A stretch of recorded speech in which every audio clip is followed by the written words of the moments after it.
Yo, what's up, everybody? It's your boy TGK back with another reaction video. Today, we're going to react to a YouTuber I have not reacted to. Name goes by Chip Overseas. Chip Overseas. The link to this video is going to be in the description below. Y'all be sure to go follow, subscribe, and all that good stuff, man. Again, it's been your boy TGK. I hope y'all been enjoying all these videos. We just had a 4-video drop last night or yesterday, and today, or hopefully they haven't going to be able to have 2 today. So we'll see. This is going to be the first one of the ones for Friday. Anyway, again, enough for the fluff. Let's get to the stuff. Title of the video, it is as follows. I looked into Nico Harrison's history, and the signs were always there.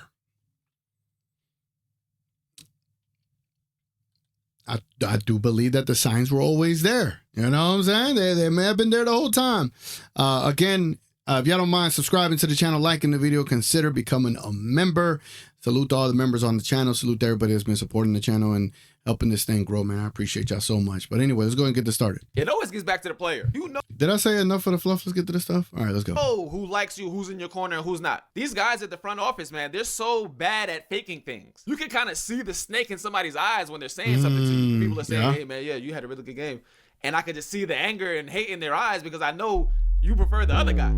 What's up, YouTube? Welcome back to the channel, Chip Overseas. We back with another classic. Thank you guys for tuning into the channel. Thank you guys for the subs. Thank you guys for the likes. I've been getting a lot of love lately. I appreciate everybody joining in, jumping in the comments, liking the video, and growing the page. What I want for the page now is I want to hit 1K. So we're on a new journey. Get on the winning team. Now, without further ado, let's skip the boring stuff and let's get right into the video. All right. Hey, yeah, y'all go subscribe to the homie, man. Talking about let's get done with the boring stuff. Let's get right into the video. Sound like what I be saying. Enough for the fluff. Let's get to the stuff, Chip. Let's do this. Today we're doing a deep dive of Nico Harrison. His name is everywhere. His name Snake is in Harrison. every hit piece, every think piece. His name is completely gone viral. I think that it's important to know his history because when you take a deeper look into his history, you can kind of see trends that led up to the decision that he made to trade Luka away and that mega deal, something that we've never seen before in the league. Let's try to get a better understanding of who this guy is and where he comes from. And just for context, in case you've been living under a rock, Nico Harrison is known for trading away Luka Doncic, a superstar in the prime of his career. Actually, what I believe is right before his prime. To me, your prime doesn't kick in until about 27, 28. So Luka was 25 at the time he was traded. So he was shipped off before we could even see the best version of him. And it was a controversial trade. I mean, like I said, if you don't know this, you've been living under a rock. This trade would be scrutinized and picked apart in the media. And essentially, nobody understands why Nico pulled the trigger like he did. I'm going to try to give you guys a little bit more context so we can understand this a little bit better. Starting from his time at West Point, going and transferring schools in college, going and playing overseas like me, then coming back home, getting into pharmaceutical sales, then going to Nike. Then from Nike, he goes to Mavs, and from Mavs, he has all these ties with Team USA basketball. There's a deep history here. It's really not that big of a mystery as to why he moved the way he moved. I just want to show you guys the light. So let's do it. Let's dive in. Pause. All right. Nico Harrison was born in 1972 in Seattle, Washington. Throughout his childhood, he lived all over the Northwest, Washington, Oregon. In his childhood, he moved around a lot. He was a I'm like, let's get comfortable, y'all. Let's get comfortable. We're about to learn quite a bit about Mr. Nico Harrison, ladies and gentlemen. We're about to learn quite a bit. Let's get it going. Standout basketball player. About 6'5". He's athletic. He can dunk, jump high. Back in the day at 6'5", you were a big man. So he was a 6'5" big. And now here's the first important piece to the puzzle. His first choice to go to college after high school, he was going to be a college basketball player. He chose to go to West Point. West Point is the oldest American service academy. It's college prep for the U.S. Army. So what that says to me is Nico Harrison was a patriot through and through. Loved his country. He was ready to serve his country until he transferred to Montana State. Now, the next 3 years at Montana State, he was a great player. 1,000 points in 3 years. But not only was he a great player, but he was a very smart man, and that's the second piece for this. He is an intelligent dude. He was an academic All-American. He won scholarships to go and pursue school at the next level. Like, he was a smart cat. So that tells me that he's calculated. That tells me that nothing that he does is without reason. Take it from me. I know this next step personally because I obviously played overseas for 9 seasons. After his college career, He graduated and he went overseas. He played in Belgium. He played in Japan. He played all over the world for 7 years. That right there is something enough. I'm going to pause it right here because, like I said, from my personal experience, when I graduated college, I wasn't necessarily like the smartest academically, but I was super intelligent and I had a big network coming out of college. So for me, I had options. Okay, did I want to stay here and pursue something in what I am interested in? When I say here, I mean America. Or do I want to pursue basketball overseas and get it out the way because that's something that you might regret down the line? You can always go back into work after you try to play pro basketball, right? Yeah. So I know he had options coming out of college. Anybody with a good head on their shoulders coming out of college is going to have options. So he chose to exercise the pro career overseas. What does that say? In some way, you have to be a little bit vain to choose the overseas life. Because one, you have the opportunity to make a lot of money. If you play well, you're going to make a lot of money. Untaxed money. You got to pay taxes when you come back. But over there, for the most part, it's untaxed. What does that overseas decision look like? When you're home and you go into the workforce, what does being a superstar in the workforce look like?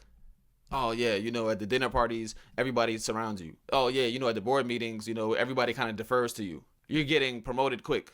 Those are cool perks. And it comes with financial backings and it comes with a great deal of security. Because the higher you go in your career path, the more benefits you're getting. You're getting approved for bigger loans. You can do this, you can do that. Like, it comes with the security.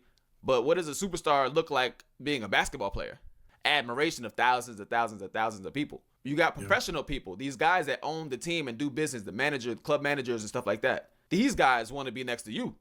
They got the millions of dollars, but they want to be next to you. Yeah. That's a huge part of basketball.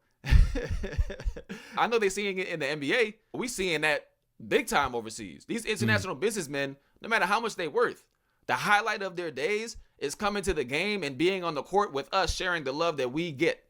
We're the ones shooting baskets and dunking on people. Everybody is clapping and loving us. They're asking us for autographs after the games. They're trying to get their pictures taken with us, and they're trying to get their kids' pictures with us after the games. They want our sneakers after the games. When you're a businessman, you don't get that. Nobody's asking you for your autograph as an exec of Nike. They might have the options to go right into business. A lot of smart people are choosing to just get that off. I might want that admiration. I might want my name in the big lights for, even if it's just for 7 years. Hey, I'll take it. I know because I chose it. I was in a situation at the time. I had an ex-girlfriend back in the day, and she wanted me to stay and pursue business because she was like, you're going to kill it. I already had offers. I had offers coming out of college. I could have done that. That was almost 10 years ago. By now, I would have been knee deep in some front office, but I would have never got that out my system. It's a certain type of person that needs to get that out of their system. Okay, so he does the overseas thing, 7 years. It's a good enough career. I'm sure he, did his thing. Now he comes back. The first thing he went into was pharmaceutical sales. He's a salesman, natural salesman. You got to have charisma. I was thinking about doing pharmaceutical sales. You got to have charisma. If you got it and you're tall, good looking dude, it's going to work. You're going to be successful. So the first thing that he thought was, all right, I need to get on pharmaceutical sales. Sometimes the cap can be quite high, not as high as other industries like tech and med devices, but it's pretty good. Does that for a couple years. And then his boy calls him, says, hey man, this is an opening at Nike. I think you'd be a good fit. You should apply. At the time he's living in Oregon. Nike is an Oregon-based company. Like if I was a hooper in Oregon, the first thing I would do after I graduate college is apply to Nike. Why not? They probably know who you are already. Somebody in Nike will know who you are already because you're a hometown kid. So he goes, applies, gets a job. They relocate him to Dallas. And that's the next step. And at Nike, he's rising through the ranks. He got the athlete mentality. So he's competing, staying late, doing his thing. He's charismatic, personable guy in Dallas. Along the way, Nike is picking up the biggest stars in the world. He's on huge accounts like the Kobe account, the Jordan account. He's working closely with the Dallas Mavericks. Finley, Nowitzki. He's on those accounts. So as he's moving through the ranks. I did not even know that. So that kind of makes it worse. So he even back then he knew what it was for Dallas Mavericks fans and how receptive they were to Dirk. That's crazy. So you were on the Dallas Mavericks account. You were shipped and stationed in Dallas by Nike, and he still made this decision. That's kind of baffling to me, bro. That's kind of That's kind of crazy. I did not even know that. He's being exposed to a lot of people. He's a guy coming from pharmaceutical sales. He knows the value of relationships. He's a relationships guy. And the guys that he's building the closest relationships with are obviously going to be the people that he has the most respect for, the Kobes, the Jordans, the LeBrons. He's building those relationships. Fast forward to 2013. He makes a fatal error. 2013 is around the time where the Golden State Warriors were starting to ascend. They're starting to climb, and everybody's saying, oh, who's this young team? Mark Jackson had those boys at the time. Y'all remember the Mark Jackson days. 2013, he's got a pitch with Steph Curry. Steph Curry comes in the meeting. Nico was prepared, but he wasn't all the way prepared. You know, it was like, this kid is good. He's probably going to be a really good player, but he ain't KD. He ain't LeBron at the time. He ain't on that level. So they showed him a presentation that was built for Kevin Durant, ironically enough. They just changed the name. You know, you got Kevin Durant as face of Nike basketball. Let me just change, copy, paste, edit, Steph Curry instead of Kevin Durant. Steph Curry is a face of basketball. You know, they happy, but they're not enthused. Steph Curry comes in. Nico says, hey, Seth, nice to meet you. Seth. Motherfucker. Seth? This is Steph, brother. No. Seth is my little brother. He's at Duke right now. I'm Steph Curry. That was a Nike pitch for Steph. After that, Steph signed an Under Armour, and the rest is history. But that was Nico. Because in Nico's eyes, Steph wasn't one of the big dogs. Yeah, it'd be good to have his account, but he ain't moving the needle right now. I don't have a relationship with him. Those small details, right? Now, remember, he was the president of North American Basketball Operations. In 2014, he was seen with Team USA gear. He was seen at the games watching Team USA. Who's the biggest sponsor of Team USA basketball? Who was just literally in controversy last Olympics Nike. Because a non-member of this company was left off of Team USA? Nike. So through his Nike connection, he is overseeing Team USA. This goes back to the West Point point. My man is a Patriot through and through. And now it's even doubled down on because now he is essentially a partner in Team USA basketball. In 2014, there's videos of him doing the ALS bucket challenge. You guys remember the ALS bucket challenge when people were just like dumping ice water over people for ALS? In his ALS bucket challenge back in 2014, he did that with none other than Anthony Davis. That's AD. Wow. Funny enough, 10 years down the line, that's who he traded for. Wow. The Team USA basketball connection. People always talk about other countries. Yeah, you know, in Team France, they practice year-round, and they've been together for 12 years. Well, over here, at the top, they've been together for over 12 years. The players might be interchangeable. 1 year we take this guy, 1 year we take that guy. But at the top, the sponsors, the relationships at top, those have been intact for a long, long time. Dallas Mavericks entered the chat. June 28th, 2021. The Dallas Mavericks offered him a job as GM. He accepts the job as GM. Remember, he was already building those relationships in Dallas. I'm pretty sure he had a great relationship with the front office of Dallas as the head of Nike. I'm saying Nike because that's how they say it overseas, and for some reason it stuck. I'm sorry. I've been living out the country for the last 10 years. I'm sorry. You good? If that you bothers you, just pretend like I'm saying Nike. So he succeeded Donnie Nelson. And when he takes over in 2021, Luka Doncic, his budding superstar, is only 22 years old. 22 years old. He was just coming off a season where he averaged 27, 9, and 8. As a 21-year-old in the NBA. 27, 9, and 8. Crazy. All right? That's who he inherited. And the very first year as GM, his 23-year-old now superstar carried him to the conference finals where they lost against the Warriors, who would end up winning the championship. I'm not going to get too much into the Luka part of this whole equation because I did a video on that previously. Go watch it. I'll link it below. The very next season, 2023, Kyrie joins the team. Kyrie was also a member of Team USA back in the day. Kyrie is also a Nike guy. Luka's also a Nike guy, but under the Jordan umbrella. But Kyrie and Nico worked very closely at Nike, at Team USA. Now, let me tell you what happens in the team dynamic when it comes to GMs and coaches and all that stuff. When you have a guy that's clearly a number one guy, right? Everybody has to love that guy because he's so far ahead of everybody else skill-wise that even if you're not the biggest fan of him, like, you got to play ball because it's like, yo, if this guy doesn't like me, my job's in jeopardy, right? Yeah. You want to align yourself with the best player. When a guy comes in that's almost as great as that best player, or maybe he's at the same level as that best player, now is when the politics come into play. When Kyrie came in, Nico saw this as the opportunity to say, you know what? There was always something that I wasn't so sure about this guy. I'm going to put all my eggs in this guy's basket because on any given night, they can look like this. Like, if you was watching the Mavs at that time, and any given night, Kyrie looked like he was on the same level as Luka. It's not like one is like head and shoulders above the other. So here's where politics come to play because, okay, the coach might like this guy, but the GM might like this guy. And there's always a battle. There's always like a struggle. If your eggs are in one guy's basket and he's performing, you look like the smarter guy in the room. But if your eggs is in the other guy's basket and he's performing, then you can kind of push your narratives. So with Nico, I think from the beginning, he chose Kai. He said, you know what? I don't know about in front of everybody, but behind closed doors, I'm riding for him. And that looks like at any given point, I'm going to throw a little shot here on the other guy because I'm not backing him. So I'm going to throw a little shot there to the president in our meetings. When I'm working with a skill development guy, I'm going to throw another shot there. Oh, he doesn't really work hard, does he? Yeah, I don't know about that guy. Right? And so now people start to get talking like, oh, man, I don't know, man. I think there's tension. That's why you see the video that you saw where the Mavs front office was there at Luka's basketball game for Team Slovenia, and Luka kind of gave Nico the cold shoulder. That's because those little conversations always get back to the player. It always gets back to the player. They know, you know who likes you, who's in your corner, and who's not.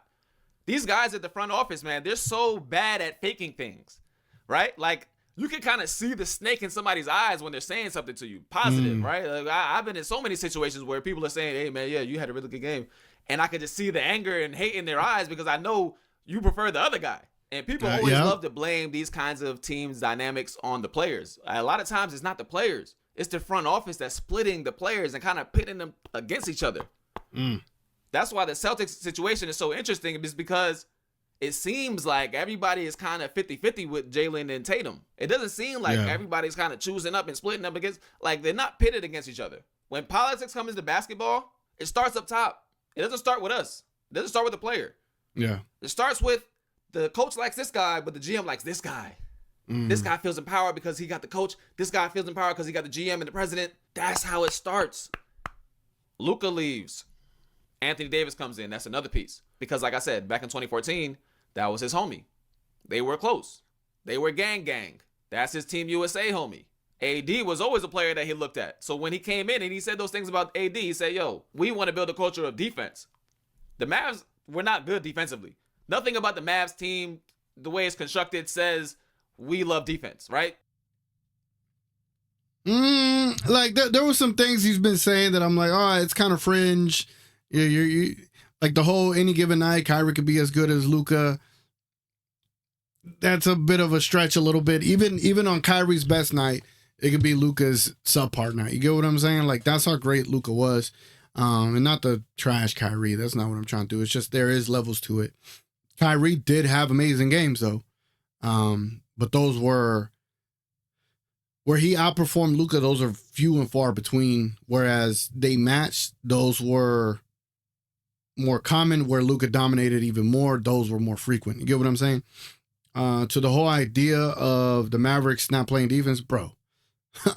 The second half of last year, they were one of the best defensive teams in the league.